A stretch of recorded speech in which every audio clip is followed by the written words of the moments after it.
Trozos de la historia. La primera gran civilización que se desarrolla en Mesoamérica fue la Olmeca, la que desde pequeños nos han enseñado a los mexicanos que es la civilización madre. Esto debido a que por mucho tiempo se creyó que fue la primera y de la cual derivaron el resto, como la cultura zapoteca o maya. Sin embargo, hoy por hoy, este término ya es un poco viejo, porque si bien los olmecas fueron la primera gran civilización de Mesoamérica, no es de ella que nacen el resto de las culturas, sino que fue un surgimiento simultáneo el que se dio en la región. Aunque sí, la primera y más esplendorosa fue la olmeca. Así que podríamos decir que más que una cultura madre, es una cultura hermana mayor, por decirlo así. Es en la cultura olmeca que aparecen los rasgos distintivos de las civilizaciones mesoamericanas, como el juego de pelota, las plazas como centros ceremoniales, los basamentos y pirámides, así como las ofrendas en parajes naturales. Características que prevalecerán hasta el siglo XVI, cuando la zona de Mesoamérica sufra el convulso proceso de la conquista. Bueno, antes de empezar, quisiera delimitar claramente quiénes eran los olmecas o a qué nos referimos cuando hablamos de ellos. El término como tal proviene del náhuatl Olman, nombre que usaban los mexicas para referirse al sur del Golfo, Olman, que significa país del hule. Olmecat es el gentilicio. Cuando en el siglo XIX se empezó a describir a la cultura responsable de los vestigios encontrados en Veracruz y Tabasco, los arqueólogos reutilizaron este nombre para referirse a ellos porque se encontraban en el histórico país del hule. Ya el origen del vocablo dice mucho sobre lo que realmente sabemos de los olmecas, porque no tenemos un documento elaborado por ellos donde describan su origen o costumbres. Todo lo que sabemos de ellos es por las inferencias que se logran hacer por medio del registro arqueológico. No me malentiendan, las evidencias que tenemos sobre su vida nos permiten definir quiénes eran, cuándo aparecieron, cuándo desaparecieron, pero a diferencia de la cultura mexica, sabemos solo lo básico sobre los olmecas. Además, hoy por hoy, cuando nos referimos a olmeca, hablamos más de un estilo artístico de la época del preclásico que a un pueblo o nación. Yo creo que aquí vale la pena hacer un paréntesis para indicar que cuando hablamos de zapotecas, mayas o olmecas, ante todo hablamos de una cultura, es decir, una forma de pensar y entender el mundo, lo cual se manifiesta en el arte, la forma de gobierno, la manera en que se aplica la ley. Es por eso que con justicia se puede decir que aunque en el ADN de los habitantes de nuestro país hay una buena cantidad de genes provenientes de los pueblos indígenas, culturalmente pertenecemos a Occidente y no a Mesoamérica, porque no entendemos el mundo como ellos, no impartimos justicia como ellos, no nos vestimos como lo hacían ellos y un largo etcétera. Pero volviendo al estilo artístico de los olmecas, este se caracteriza por la monumentalidad, es decir, por hacer piezas de arte enormes. Un excelente ejemplo de esto son las cabezas colosales que distinguen a esta cultura. También se encuentran las estelas, enormes piedras en las cuales se grabaron símbolos religiosos o políticos. Además, encontramos características fisonómicas particulares como la nariz ancha, labios gruesos y expresiones serenas o solemnes. Precisamente estos rasgos ayudaron a crear en algunos arqueólogos la idea de que los primeros habitantes de América provenían directamente de África. Otra característica del arte olmeca será la presencia de tronos altares, y se les llama así porque tienen una forma de altar o de mesa, si prefieren decirlo, donde se encuentra tallado alguna figurilla humana. Al principio por la forma, se creía que eran altares donde se hacían sacrificios, pero hoy en día los especialistas están muy de acuerdo a que eran tronos donde se sentaban el gobernante sacerdote para presidir alguna ceremonia o reunión. Igualmente en el arte olmeca existieron esculturas que retratan a seres humanos y animales, e incluso piezas que muestran seres con rasgos de ambos tipos. Este tipo de esculturas, si bien no son tan grandes como las cabezas o estelas, sí muestran una increíble atención al detalle en cada parte de su superficie, lo cual quiere decir que estas figuras estaban destinadas a ser vistas desde cualquier ángulo, y no solo desde el frente, como sea la característica del arte monumental olmeca. También en el arte olmeca existieron figuras a pequeña escala, de unos 20 centímetros más o menos, para los cuales se utilizaron diferentes tipos de piedras preciosas para grabar en ellas la imagen. La más conocida de estas piedras es el jade, pero hubo otras piedras preciosas que se utilizaron. Con este mismo material elaboraron máscaras, y aunque estos dos últimos tipos de piezas seguirán presentes en las siguientes culturas de Mesoamérica, no obstante tendrán que llegar los mexicas para que vuelva a aparecer arte tridimensional tan detallado. Las culturas que siguen inmediatamente a los olmecas no tuvieron los logros artísticos que sí tuvieron los habitantes de Olman. Y bueno, ahora que ya delimitamos qué es lo olmeca, vamos a hablar sobre cronología. Nos habíamos quedado la vez pasada, cuando los primeros habitantes de México empezaron un estilo de vida semisedentario y sedentario.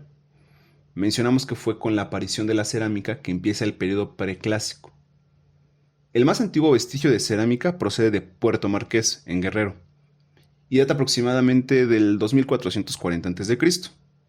Tomando en cuenta esto, se fecha el inicio del preclásico en el 2500 a.C., momento en que ya las sociedades de Mesoamérica cultivaban frijol, maíz, chile y habían domesticado animales como el guajolote. De estos primeros asentamientos ubicados en el sur del Golfo surge la cultura olmeca. Los vestigios más antiguos de la presencia humana en la zona están fechados en el 5100 a.C., y no es exactamente en el núcleo de la civilización olmeca, sino más al oeste, cerca del río Grijalva en San Andrés Tabasco. Esta es una señal del momento aproximado en el cual el ser humano llegó a esta zona del país. Ya para el año 4600 a.C., hay rastros en la zona de presencia de Teocintli, el antepasado del actual maíz. En el momento que empieza el preclásico, encontramos rastros en la zona que nos permiten reconstruir la vida de los ya granjeros del lugar. Tienen una economía mixta, de la que hablábamos también la vez pasada, es decir, algo de cultivo y recolección. Además del maíz, hay rastros de producción de fibra de algodón y de semillas de girasol. Seguramente usarían balsas para desplazarse y algunas herramientas para la pesca. Pero hasta ahora no se han encontrado pruebas de estos elementos debido a la facilidad con que se descomponen en un lugar tan húmedo y caluroso como es Tabasco. De estas primigenias sociedades, tenemos el siguiente indicio de desarrollo hacia el año 1600 a.C., fecha en que se empezaron a depositar varias ofrendas en la zona pantanosa del Manatí, un paraje comprendido por un cerro rodeado de ciénagas en la cuenca del río Coatzacoalcos. Precisamente esta cuenca, con su abundante líquido vital y fértiles tierras para el cultivo, es donde se asentaron infinidad de poblaciones y que fueron el fermento para San Lorenzo, la primera gran ciudad no solo de los olmecas, sino de toda Mesoamérica. Ok, la cuenca de Coatzacoalcos es una tierra baja. Quien vive por ahí lo sabrá. Y por ser una tierra baja, las inundaciones son frecuentes y pueden llegar a ser terribles. Así que los primeros asentamientos se daban sobre montículos donde se construían estructuras de caña cubiertas con lodo y techos de palma. Construcciones muy rudimentarias, pero también fáciles de montar. Si la gente se mantenía en esta zona, es porque así accedían fácilmente a los recursos del río y a la tierra fértil, pese al peligro de inundación. Y bueno, volviendo al tema del Manatí, como ya dijimos, es donde se han encontrado los primeros indicios de culto alrededor del 1600 a.C. Comprende un área de 40 por 20 metros, aunque no puede decirse que es la extensión definitiva. Al lado de este cerro del Manatí, brota un manantial. Ahí se han encontrado piedras que van desde los 10 a 30 centímetros e incluso grandes bloques de más de 1,5 metros. Estas piedras fueron acomodadas en el eje norte-sur y presentan tajaduras, es decir, huellas de trabajo, lo cual indica que primero fueron talladas y luego colocadas. Esto ya implica la colaboración de varias personas. No se tiene claro el significado de este tipo de ofrendas. Puede ser un intento de obtener fuerza o poder. Junto a ellas se han encontrado restos de vasijas, algunos fragmentos, otros son recipientes completos. En algunos se observa que se rompieron por un choque térmico, es decir, estaban muy calientes cuando se echaron al agua, lo cual provocó que se fragmentaran. Esta característica ha hecho pensar a los arqueólogos que tal vez al lado del manantial, antes de hacer las ofrendas, se llevaban a cabo un tipo de comidas rituales. Se usaban las vasijas para cocinar y justo después de terminar la comida se aventaban al pantano. Aunque lo que realmente se puede concluir de estos primeros rastros es que el lugar era en ese momento especial para los habitantes de la zona y que ya contaban con un grado superior de organización social. 100 años después observamos que el lugar fue cubierto con una gruesa capa de material orgánica, esto de manera intencional, al parecer con el fin de sellar las primeras ofrendas que acabamos de mencionar. No obstante, el carácter sagrado del lugar continuó, porque se siguieron depositando objetos. Y ahora estos objetos eran más importantes, más apreciados que simples piedras o vasijas. Se colocaron hachas de jade, muy bien elaboradas, con una textura cerosa y brillante.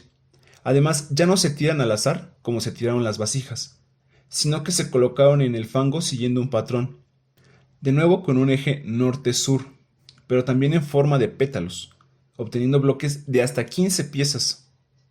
Todo esto demuestra que hay un cambio en la conceptualización de las ceremonias religiosas y denota que hay un refinamiento en la cultura olmeca. Bueno, mejor dicho, en los habitantes de la zona que terminarán formando la cultura olmeca.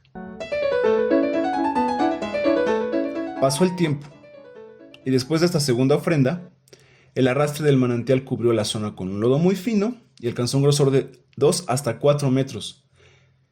Después de eso se depositó una tercera ofrenda, ahora notablemente elaborada y compleja.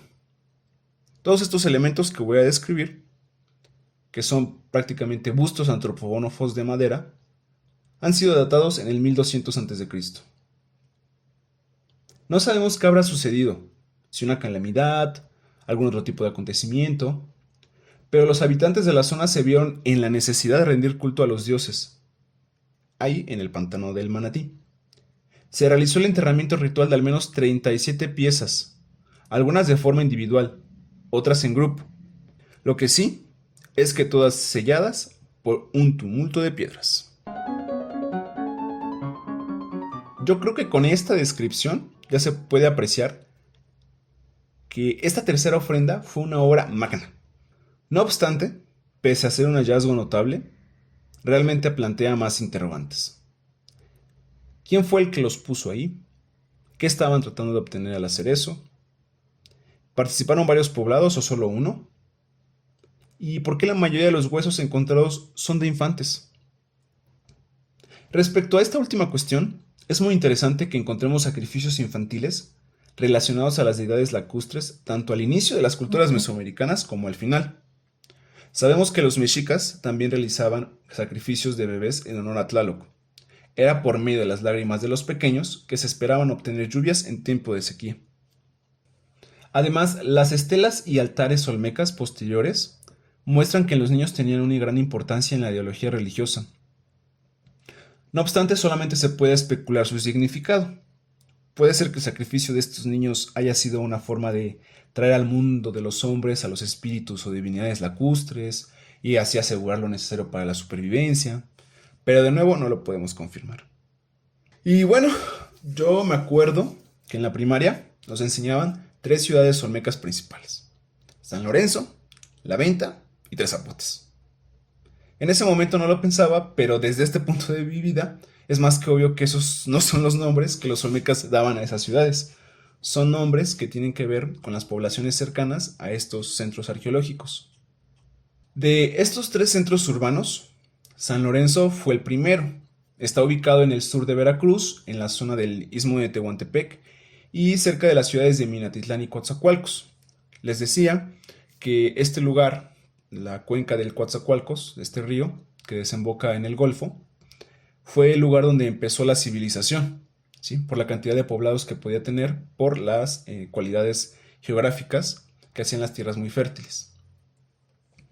Lo que fue el asentamiento de San Lorenzo, insistimos, no sabemos cómo lo llamaban los olmecas. Este nombre es porque el poblado más cercano a esta zona geográfica, a esta zona arqueológica, es San Lorenzo.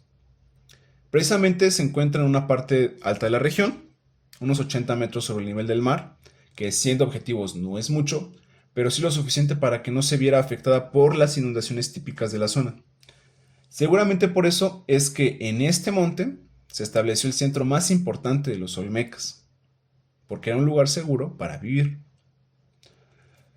Los hallazgos más antiguos en San Lorenzo están fechados hacia el 1300 a.C. Puede parecer entonces que la cultura olmeca irrumpió en la zona en esa época. Sin embargo, como ya vimos, hay rastros anteriores de sociedades sedentarias. Mire, para que una sociedad sea considerada una civilización, porque no es lo mismo un grupo de personas que viven en un lugar, una aldea, eso no significa que sea una civilización. ¿Sí? Es una sociedad pequeña, tendrán su forma de hacer las cosas, sus creencias tal vez, pero por sí solas no forman una civilización. Entonces, hay algunas características que los especialistas tienen enlistadas para que sea considerada una sociedad, una civilización. La primera, como seguramente ya se imaginarán, es precisamente la agricultura, pero con la capacidad de obtener un excedente. También que haya asentamientos permanentes y centros urbanos, es decir, insisto, una simple aldea no es una civilización. Que haya especialización del trabajo, es decir, que una sección de la sociedad se dedique a un trabajo, otra, no sé, a la agricultura, el otro a la casa, ¿sí? Lo que hablábamos un poco en el capítulo anterior. También que haya una jerarquización social, porque si alguien tiene el poder, puede mandar y controlar a las diferentes partes de la sociedad y mantener una cohesión. También que haya una religión con ceremonias complejas, es decir, que tengan una visión trascendental de sí mismos y algún tipo de escritura. ¿Sí? En el caso de los olmecas, tendrán más bien una escritura pictográfica. De hecho, en Mesoamérica será así. Nunca habrá una escritura como la que usamos hoy en día en Mesoamérica. Ahora, todas estas características ya se daban en San Lorenzo para el año 1200 a.C., es decir, hace más de 3000 años. En ese momento, la cresta donde se asentaba la ciudad se encontraba totalmente rodeada de ríos. Hoy en día no es la misma situación. Si un día ustedes van a San Lorenzo, primero se van a dar cuenta de que es mucho pastizal, ¿sí? Hay gente que se siente muy, ¿cómo decirlo? Muy desilusionada porque nosotros tenemos en la cabeza la idea de una zona arqueológica que es como el Templo Mayor o como Teotihuacán, Cholula, pero San Lorenzo hoy en día es un lugar así, una montañita chiquita y en el que es prácticamente todo pastizal y en el camino va encontrando algunas estelas o algunos museos pequeños donde se encuentran los hallazgos arqueológicos. Ahora, una cosa muy interesante es que esta meseta donde vivieron o donde se encontró San Lorenzo es una meseta en mayor medida artificial. Es decir, los olmecas hicieron un movimiento de tierra impresionante. De manera que construyeron toda una plataforma de tierra en este punto alto. Esta zona alta mide aproximadamente 40 hectáreas y sobre ella se han encontrado 200 montículos donde se piensa estaban las viviendas hechas de materiales perecederos, como los que ya había mencionado, postes de madera, techos de palma. Y claro, en San Lorenzo se encontraron las colosales cabezas olmecas, muy icónicas y apreciadas tanto por mexicanos como extranjeros. Se cree que San Lorenzo era una ciudad santuario, es decir, la principal actividad del lugar era religiosa. No se han encontrado murallas y estaba en medio de una amplia población agrícola. El centro ceremonial pudo haber albergado a unos 5000 personas, más o menos, 5000 habitantes, mientras que toda la zona, toda esta meseta artificial, a unas 13000. El poblado ya contaba con drenaje, que consistía en piedras enterradas y canalizadas que formaban una especie de tubería. Las filas de piedra dirigían el agua hacia los bordes de la meseta. Ahora, todo este trabajo debe haber sido impulsado por la élite gobernante. Algunos investigadores afirman que el fin de este sistema no era el de abastecer el agua, sino algún tipo de fin ritual y que precisamente el recorrido de las tuberías no es recto, es sinuoso, porque tiene un fin religioso. Otro descubrimiento que vale la pena mencionar de San Lorenzo es el llamado Palacio Rojo. Se le llamó así porque el suelo del lugar presentaba esa decoloración. El complejo mide 46 por 66 metros, lo cual evidencia que no era una vivienda común, ¿sí? Además de que los muros eran gruesos y de tierra. Se encontró una columna de basalto de unos 3 metros y 25 toneladas de peso, la cual servía para sostener el techo del recinto. Además, esta columna demuestra que San Lorenzo contaba con un gobierno capaz de organizar los trabajadores necesarios para traer una pieza de este tamaño y peso desde varios kilómetros, al menos 30 kilómetros de distancia. El Palacio Rojo estaba dividido en varias habitaciones que tenían diferentes fines.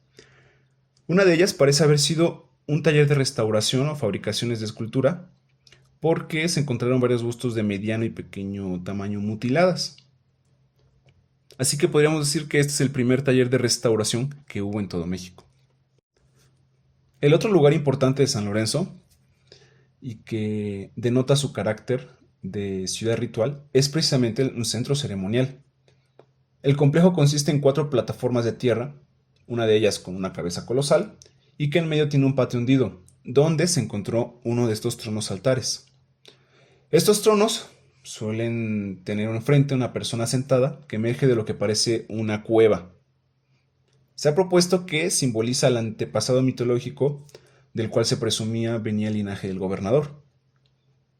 Cercanos ya al año 1000 a.C., se observa un declive en la gran ciudad de San Lorenzo, porque el tallado de monumentos cesó, la zona se empezó a despoblar, y por las figurillas que encontramos se observa que los pobladores restantes adoptaron el estilo de otro centro urbano que había surgido en la zona, es decir, la venta. Bueno, aquí quisiera aclarar algo que vale la pena decir. Es que se han propuesto muchas ideas de por qué San Lorenzo se despobló. No hay una idea clara. Algunos han dicho que tiene que ver con algún tipo de revolución, porque se han encontrado en San Lorenzo varios bustos, estelas aventados hacia el precipicio. Pero después se ha descubierto que lo que realmente sucedió es que estos lugares planos que se realizaron de forma artificial, después de que se abandonaron, se les dejó de dar mantenimiento y entonces se desplomaron, se deshicieron estas plataformas donde estaban estas estelas que se encontraron. Así que realmente no hay una prueba que nos haga entender qué pasó con San Lorenzo. Tal vez simplemente es que la venta empezó a tener más importancia, empezó a tener un mayor comercio, y es por esto que mucha gente abandonó San Lorenzo y adoptó el estilo artístico de la venta. Ahora, la venta empezó a existir más o menos al mismo tiempo que San Lorenzo, en el 1200 a.C., pero fue 200 años después que empezó a tomar especial relevancia en la zona del sur del Golfo. El momento de esplendor de la venta fue en el 900 a.C.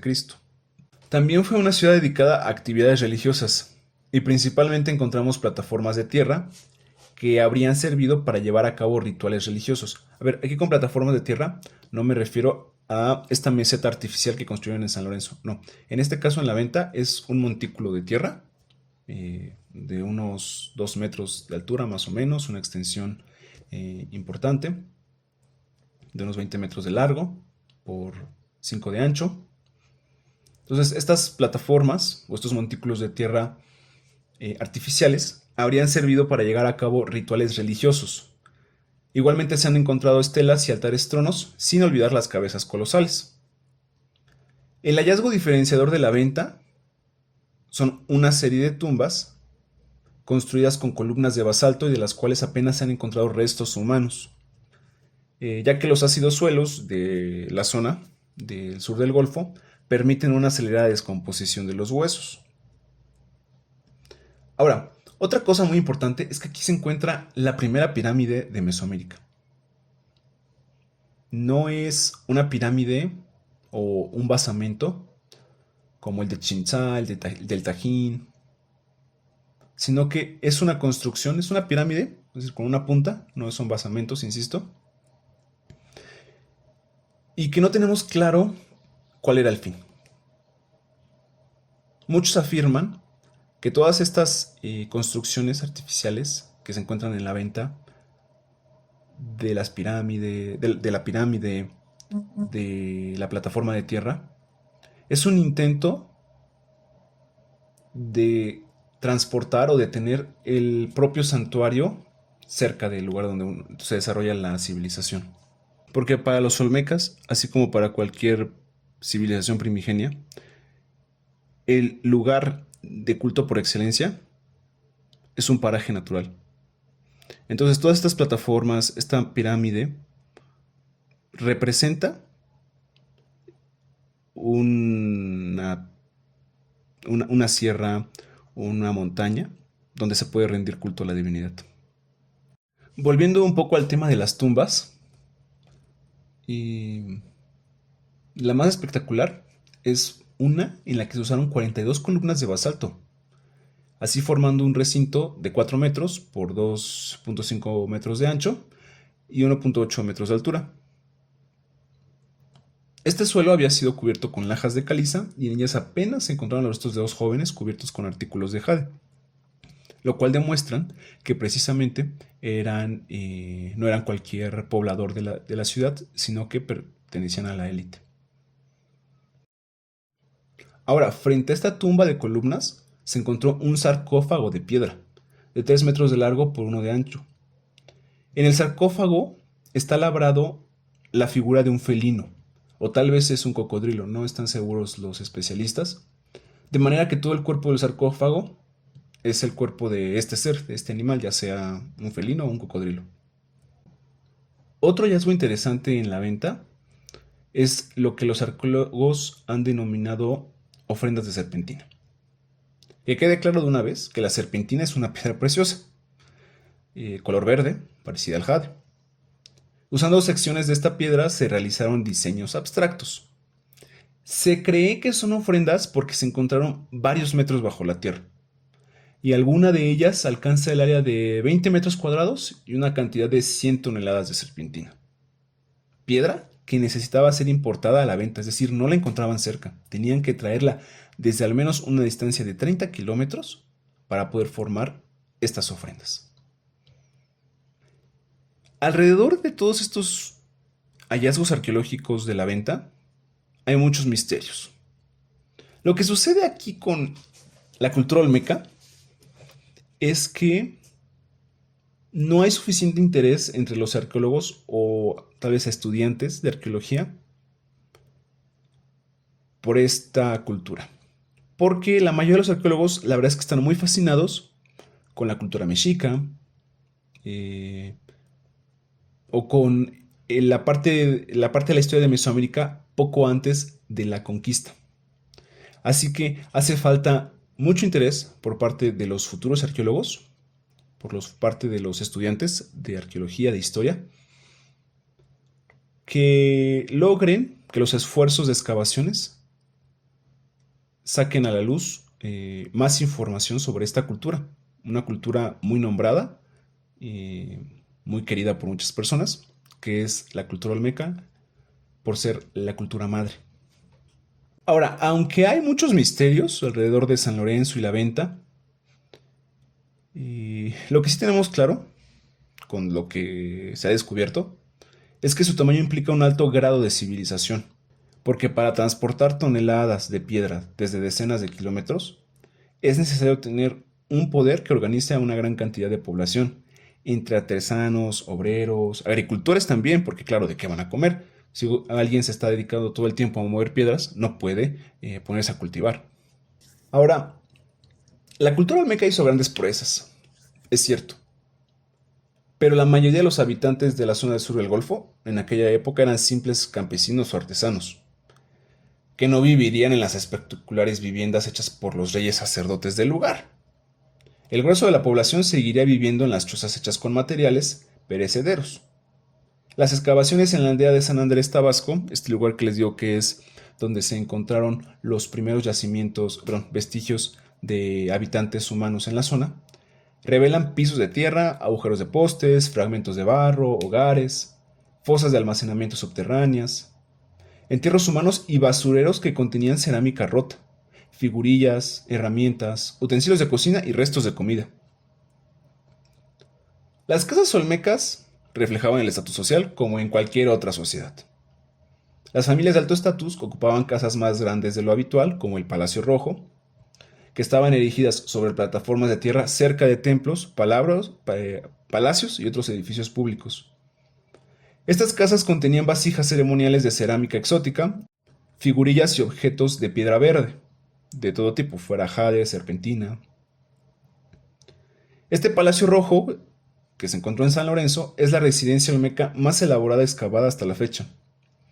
Entre sus características distintivas se incluye una subestructura de plataforma, escalones en forma de L tallados en basalto y suelos y paredes revestidos de grava roja, junto con un soporte de techo columnar de basalto de 4 metros de altura, tallado en un solo bloque de piedra y un canal de drenaje sinuoso.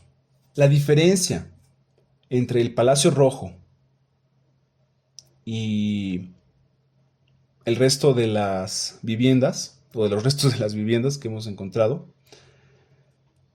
demuestra la brecha que había entre los líderes olmecas y sus seguidores. Ahora, una parte muy importante de la cultura, de toda cultura, es el idioma.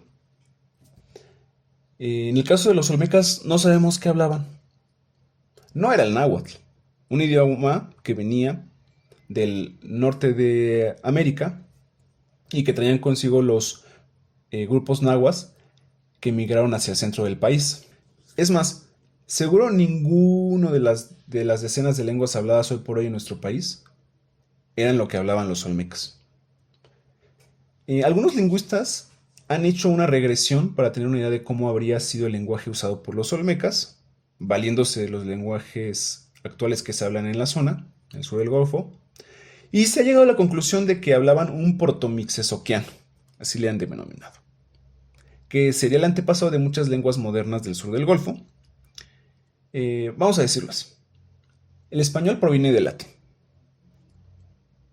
Las lenguas indígenas modernas de la zona provienen de este protomixezoquiano, que es el hipotético lenguaje de los olmecas, que no habrían tenido escritura, pero sí lo habrían hablado, por supuesto.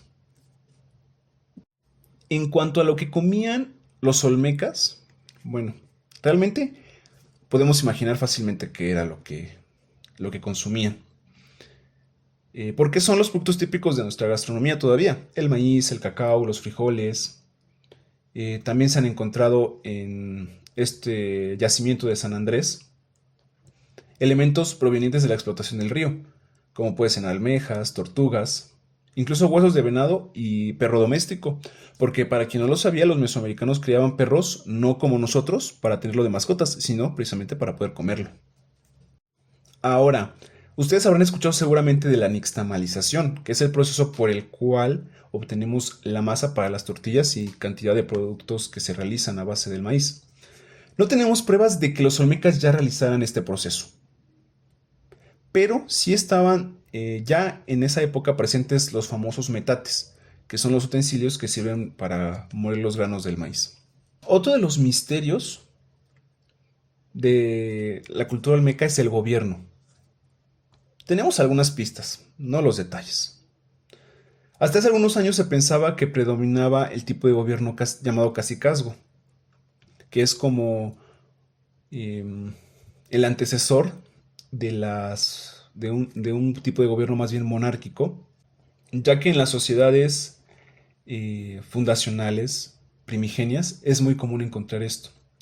No obstante, debido al tamaño de las ciudades y la cantidad de gente viviendo en San Lorenzo, en La Venta, y los poblados que dependían de estos centros urbanos, ya no sería el cacicazgo el método de gobierno, porque este cacicazgo depende de la cantidad de gente. El cacicazgo solo puede mantener el gobierno sobre una cantidad finita de personas, muy limitado. Una monarquía religiosa que se valida a través de ritos religiosos puede mantener el control sobre sociedades más grandes, bueno, mejor dicho, sobre centros urbanos más grandes, más desarrollados. De manera que hoy en día se piensa que el método de gobierno de los olmecas era un sistema más sofisticado, donde el linaje con el poder estaría validado por la religión y los mitos sobre un ancestro mitológico. Prueba de ello es toda esta cantidad de arte religioso y arquitectura y actividades rituales que encontramos en los asentamientos olmecas. Vale la pena comentar que si bien escuchamos que hay una habilidad astronómica importante en la sociedad maya, o también en la época de los mexicas, en el caso de los olmecas no tenemos manifestaciones ni siquiera de un calendario. Bueno, sí de un calendario, pero ya bien avanzado el tiempo de los olmecas, hacia el 650 a.C. Esto en la venta. Antes de eso, no hay pruebas de un calendario y tampoco de algún avance astronómico por parte de los olmecas. Y ahora, la religión. Muchos pensamos que todos los pueblos mesoamericanos creían en lo mismo, en estos dioses muy famosos de la cultura mexica, Tlaloc, Quetzalcóatl, Tlaxcatlipoca. No, realmente no tenemos claro, no podemos definir, mejor dicho, un panteón olmeca. ¿Sí? No podemos decir, no tenemos nombres, no tenemos gestas mitológicas épicas como el Popol Vuh de los mayas. Pero de nuevo, con los rasgos que tenemos, pero los vestigios que encontramos, podemos inferir varias cosas. Porque se repiten temas religiosos en las diferentes piezas, en las estelas, en los sarcófagos. Y si bien no encontramos un Tlaloc, un Quetzalcóatl, un Tezcatlipoca, en los olmecas sí encontramos las bases de lo que seguirá siendo la religión mesoamericana hasta la conquista en 1521. Los especialistas definen que hay tres grandes momentos o tres grandes tradiciones que se superponen en la cultura olmeca. Una es la chamanística animista, que es la primera religión, te lo voy a explicar. Luego está el culto a la fertilidad, relacionada precisamente con la agricultura, lo que tiene que ver con las lluvias. Y luego está el culto al gobernante, ¿sí? Que este culto al gobernante es muestra de que ya es una sociedad algo más sofisticada, la olmeca, que otras anteriores a ella. El chamanismo o el animismo se trata de que cada elemento de la naturaleza tiene un espíritu detrás. ¿Sí? Esta es la religión primigenia de todo. En el caso de los olmecas se ve el mundo delimitado por los 4 puntos cardinales. Los chamanes podían ser hombres o mujeres y son personas con la capacidad, así es como lo conciben las personas de la civilización, de la sociedad, son personas capaces de entrar en contacto con el mundo espiritual. Seguramente para ello se servirían de sustancias psicotrópicas. Ahora, el culto a la fertilidad es como este siguiente paso, de que hay un espíritu detrás de la fertilidad de la tierra, de la lluvia, y que de alguna forma podemos manipularlos, a estos espíritus, para que nos den buenas cosechas, o llueva abundantemente, o, en el caso por ejemplo de los olmecas, que no llueva demasiado como para que nos inundemos. En este caso, los espíritus detrás de la tierra, la lluvia, el sol, podían ser contactados en ciertos puntos geográficos, como las cimas de las montañas o los pantanos, como el del Manatí. E incluso templos o santuarios construidos para este fin, ¿sí? Que les hablo de la pirámide que encontramos en la venta, las plataformas de tierra que se encuentran tanto en San Lorenzo como en la venta. Después de esto sigue el culto al gobernante, que ya es un conjunto de rituales centrados en el lugar del gobernante en el universo. Es decir, el gobernante es el medio más importante para contactar con los entes supernaturales del mundo. Y esto le da un estatus especial dentro de la sociedad. El gobierno va tomando también el papel de la religión, ¿sí? Haciendo a un lado a los chamanes, aunque estos todavía se encontrarán en las sociedades mesoamericanas hasta bien entrada la conquista. Y será en las ciudades rituales donde se buscarán hacer los santuarios artificiales, ¿sí? Al lado del centro religioso está el palacio del gobernante. Eso también todavía lo vemos en Tenochtitlán, donde al lado del templo mayor está precisamente la residencia del Tlatoani. Y bueno, insisto en que todas estas cosas de las pirámides y las plataformas de tierra simulan los accidentes geográficos que sirven como el lugar de contacto con los entes supernaturales. Volviendo al asunto de las deidades o espíritus que forman la cosmovisión, insisto en decir que no tenemos ni un solo nombre. Pero los arqueólogos han identificado algunas deidades al analizar la iconografía olmeca. Los más representados son un tipo de dragón y un pájaro. Aunque hay otros como un monstruo pez, el dios del maíz, el hombre jaguar y una serpiente emplumada. Claro que sí. Según lo analizado en las estelas grabados, parece que el dragón olmeca formó la tierra y precisamente las montañas, los montes, los cerros, las pirámides incluso, eran escamas de su dorso. Este gran dragón, muy parecido a un cocodrilo, estaba en medio del cielo y flotaba sobre las aguas primordiales del inframundo. En cuanto al dios maíz, era básicamente una persona, bueno, un personaje representado con semillas, con una mazorca de maíz, y a veces de su cabeza brotaban plantas enteras que salían de una hendidura. El dios del agua solía estar representado, o parece ser que era un infante, un tipo de enano, con rostro de hombre y algunas características de jaguar. Se presume que esta deidad es la forma primitiva de Tlaloc o Chac. Y en cuanto a la serpiente emplumada, se afirma que es de un tipo cascabel, con plumas principalmente en la cabeza, y puede ser el antecesor de figuras como Quetzalcóatl, pero debido a las pocas veces que se encuentra en la iconografía, debió haber sido para los olmecas una figura secundaria. Y bueno, a ver, este núcleo olmeca que está en las zonas que conforman Veracruz y Tabasco, esta zona pequeña, ¿por qué es tan importante o por qué decimos que esta zona es donde surgió la cultura madre? Bueno, lo que sucede es que, insisto, que cuando nos referimos a olmeca, hablamos de un estilo artístico.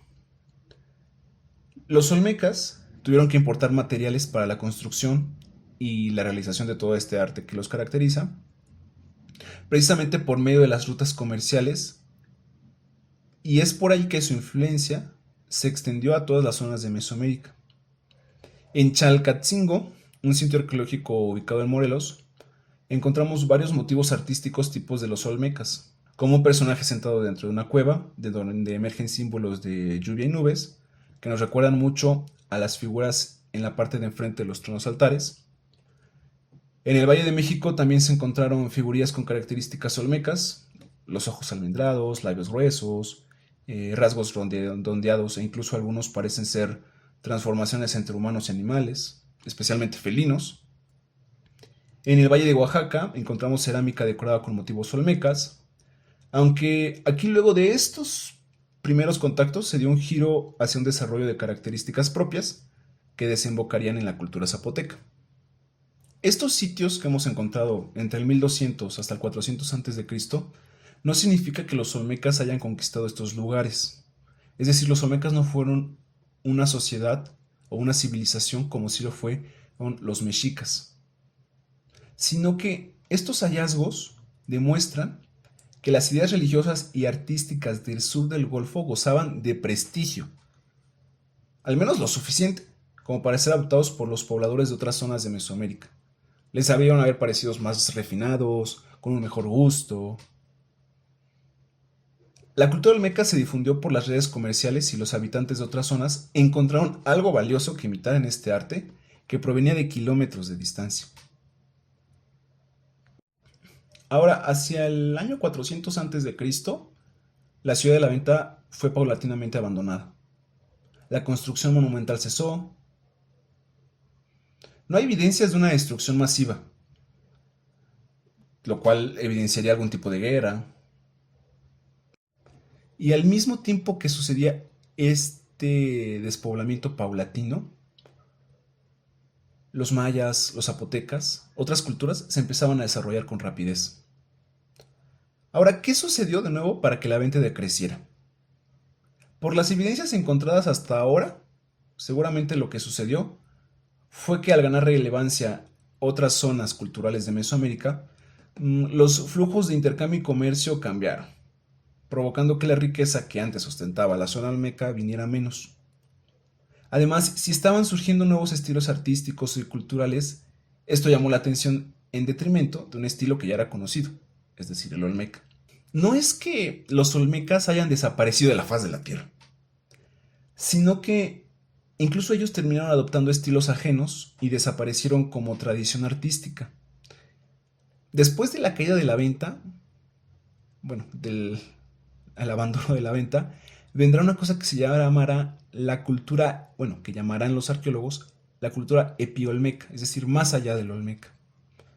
A esto pertenecerá, por ejemplo, Tres Zapotes, pero ya no se encontrarán las características olmecas como el arte monumental. Entonces, lo que sucedió fue que los olmecas, adoptando estilos ajenos, desaparecieron como tradición artística. Aunque siguieron teniendo descendientes, los cuales todavía están presentes en nuestro país. Son los indígenas zoques, los mixes, los bopolucas, quienes ya no son olmecas culturalmente, son mexicanos, pero tienen ADN de los habitantes de la Venta y de San Lorenzo. Si bien el estilo artístico olmeca no continúa en las siguientes civilizaciones, su forma de alta cultura sí. Los asentamientos jerarquizados, el juego de pelota, la traza de centros urbanos, la base de la cosmovisión, religión. Los olmecas transmitieron este legado a culturas posteriores, específicamente a la maya, a la zapoteca, a la teotihuacana, pero ninguna fue un clon idéntico del olmeca, no tenía por qué serlo, sino que cada cultura desarrolló una identidad única gracias a sus propios esfuerzos. Y son estas culturas de las que hablaremos en los siguientes capítulos de Trozos de la Historia.